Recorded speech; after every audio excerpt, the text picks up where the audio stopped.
I've been putting off this video for a long time. In the beginning, when I started this channel, it was to spread awareness for lupus. I've been doing stuff to raise money for the lupus walk that's coming May 30th. So a man asked me, he was like, "Oh, isn't lupus like cancer?" And so I was like, wow, like I thought people were being more informed of lupus, but they're really not. So that's when I decided I need to make a video pertaining to lupus again.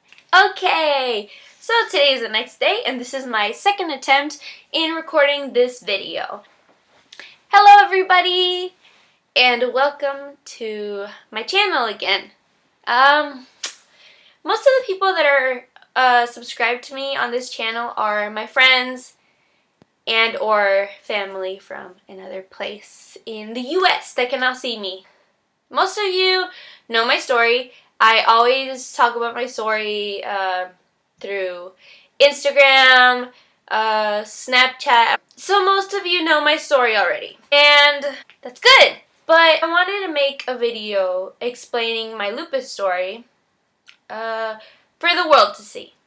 I know most of you are like, "Oh, Yessie, why are you always talking about lupus? Why are you always bringing it up? And like, you're so annoying now," and stuff like that. Well, if that's you, then in that case, you can leave this video right now because there's no turning back. I already started it. If that's not you and you actually are interested to know more about it, because I'm going to go in depth this time about what happened, what has happened until this point with my lupus. I usually don't like talking about this because it just brings back the memories of when I couldn't do things for myself and I just couldn't function like a normal human being. It's not because I'm embarrassed or anything that brings back pain or anything, but I'll get into depth later. Let's get started with this video and start from the very beginning, and I'll try my best to explain in depth what happened. Okay. So, I was in high school. I was a sophomore, 16-year-old sophomore in my spring semester. This was in 2011. So it was around March-ish. I would walk home from school every day, but I started noticing one day that my ankle was hurting as if I sprained it. It felt like I had sprained it. So whenever I would walk, it would kind of like hurt, but I could still walk. I could manage. Then that pain didn't really go away, but then it went also to my knee. So now it was in my ankle and my knee. So the pain in my knee, it felt like, again, it was like dislocated or something. It was just sprained or like, I don't know what could happen to your knee. But it felt weird to walk and it would make me limp a little bit. Then, this was in a matter of like 2 to 3 weeks that all of these stuff started happening. So it was around, I guess, late February. But then the pain went into my hip. It was in my ankle, my knee, and my hip this time. And when that happened, I couldn't walk. It felt like my hip was dislocating. So when I would walk, I would just take a step, try to like shimmy it back in, go like this. I would go like, and then I would keep on walking. And then it would happen again and I had to stop and shimmy it again and then just... So I would come home and my parents would be like, what's wrong with your legs? And I'd be like, I don't know. And then they would be like, oh, I know what you did. You probably fell in school or you were playing with your friends and you fell and you just didn't tell us. And I was like, no, I didn't. This is just happening to my body and I don't know what's going on. Oh, let me talk about before I was diagnosed. Before I was diagnosed, I was a very hyper child. I would jump around. Me and my best friend were the same, the one that's in the videos with me. Yeah. We would go from group of people to group of people and we would just talk to everybody. And everybody was one, basically, because there wasn't really groups in our high school. I didn't really have problems with making friends back in those days and stuff like that. And I was very talkative, so when somebody would like sit in my table, I'd be like, oh, blah, blah, blah, blah. So I wasn't scared of talking to people back then. And then this started, and now we can get back to the part. So my parents were like, they didn't believe me at first, so my mom would like massage my legs very roughly because she thought it was like one of my nerves got like tangled, or I don't know how you explained it. That's what my mom said. And she would do that, and the next day I was normal, back in school, walking. One day I woke up. I woke up and I was trying to get out of bed, but I couldn't because there was this excruciating pain in my body. I'm not just talking about, oh, my hands, or, oh, my body, like, my core, or, like, it was from the tip of my toe to the tip of my head, literally. Like, everything hurt. I guess the most precise way that I could put it is, it's like you're in a building of like 60 plus floors, and you're in the first floor, and all of a sudden the building comes crashing down and it falls all on you. Every single piece of your body is smushed against the mounds of concrete, are just sitting on your body, aching every single inch of it. Like, I don't have enough words to explain how bad my body felt. It was heavy, it hurt like someone was stabbing me from the inside, like somebody was just stabbing me. It's an excruciating pain. I would never want to go through that again. So I couldn't get out of bed because of that pain in like every centimeter of my body, every millimeter of my body. So the first reaction I had was to yell, "Mom, help me!" So I usually lock my door at night when I go to sleep. I don't know why, but that night, the night before, I didn't lock my door. I'm so glad I didn't, because thanks to that, my mom could come in my room when I was yelling at her, screaming to her that I needed her help. She came in and she was like, "What's going on?" I was like, "I can't get out of bed. Like, I can't." And she said, she held my hands and tried to like, I managed to get my feet off of the bed, but it was kind of like I threw my legs to the edge of the bed. So she was just trying to get me, and I was like, "Ow, ow, ow, ow, ow, ow." That hurt, because obviously I still felt like the building was on me. So when she even touched me the slightest bit, like, it would hurt. So then she held my wrist, like this part of my hand, and when she was doing that, she like pushed me up a little bit. It was excruciating pain, but I had to get up, so I did. I couldn't go to school that day, obviously, because I couldn't even move myself.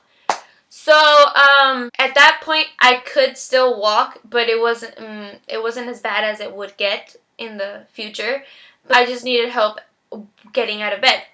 But I just remember that was one of the first reactions. From that day on, I didn't go to school for about 3 weeks. As the days went by, I suddenly couldn't walk for myself anymore. I couldn't dress myself. I mean, since the first day, I couldn't dress myself. I couldn't feed myself. My mom had to feed me. And after like 4 or 5 bites, maybe more, but not that much, like maximum 10, I wouldn't eat anymore because my jaw would get so exhausted. I also developed mouth ulcers, which is like little blisters or cold sores in your mouth, stuff like that. So they were all over my mouth, not just in my mouth, but like in my esophagus also. I also lost a lot of weight. My body was swollen, because that's what lupus does to you. My joints, all of the joints in my body were swollen. So it made me gain a few pounds. So I lost like 40 pounds in those 3 weeks. Because I barely ate. I don't know how I lost 40 pounds, but I lost 40 pounds. 1 or 2 friends came and visited me. They knew I was sick, but they didn't, none of my so-called real friends came to visit me, just like 1 or 2. And that was something that really hurt me. It was really sad to me, because I used to be this kid that, like, I was supposedly friends with everybody, and I thought everybody was like that with me, and that everybody would go and visit me when something bad happened. And finally this bad thing happens to me and nobody visits me. It was shocking to see that out of all the people that I was friends with, none of them came to see me. I don't know if it was because their parents didn't let them, Like their parents never had time to bring them because, mind you, we are like 15, 16 years old, so we don't drive yet alone. But like at least send me a text or something saying that. Back then, nobody texted me. Actually, I don't even know if I had a phone. I don't remember anything.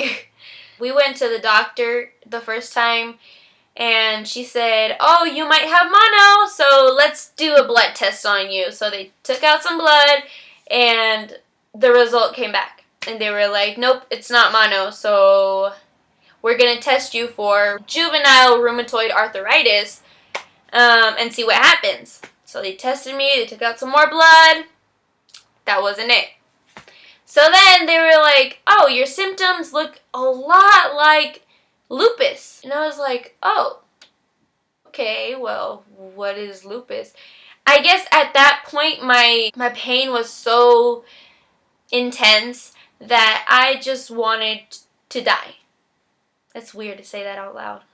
I remember I would pray every night, and I would say, "God, if you really, really, really need me with you, just take me right now. I don't want to feel this pain anymore. This pain is too much to bear, and I can't." Like, I would cry every night. I don't remember sleeping those days. I remember I would cry at night. I would scream in excruciating pain. I would tell my mom, "Mom, please help me." And I remember my mom crying with me at night, and she didn't know how to help me because she couldn't. It was something internally that I felt and that nobody could help me with. So it was very hard for me to go to sleep. My dad had to take me to my room because my mom's hands hurt me physically when she touched me. Like, I don't know how my dad's hands were better for me to grasp on, but they were. My mom would lift one of my legs up into the bed, then my other leg up into the bed, and she would tuck me in. Then, I'm not even kidding you, to turn around, you know how you turn around in bed to lay on your stomach or something? I couldn't do that for myself, so I had to call my mom, and when she was turning me, I can't explain the feeling of that I felt because there is no words for it.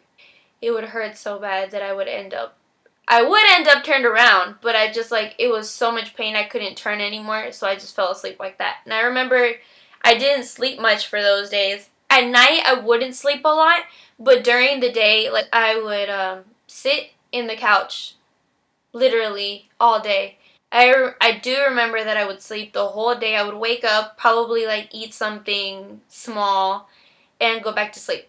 It was literally, the most I was up was like an hour. I rarely showered those 3 weeks. I think I only showered like twice in those 3 weeks, and it was because I couldn't even lift my hands up.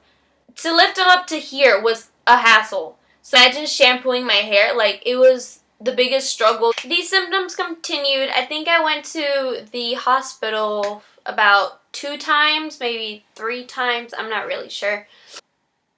And they sent me home. That happened for about 3 weeks.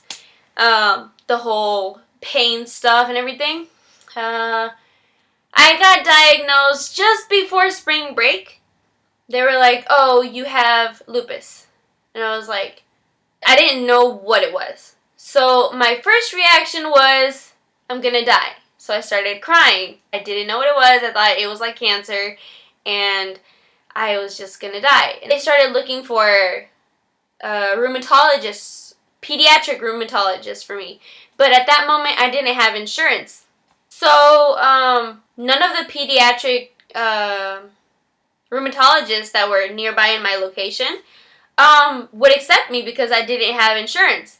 So a rheumatologist that was an adult rheumatologist, she finally accepted me, and we went over to her one day, and she gave me prednisone and hydroxychloroquine. I think those were the first 2 ones that I started with. So I was diagnosed. By spring break, I was already diagnosed, and I could walk again. I was a little fragile. Like, I could walk, but I couldn't walk fast. I couldn't run. I couldn't walk upstairs. What else couldn't I do? There was a lot of things I couldn't do.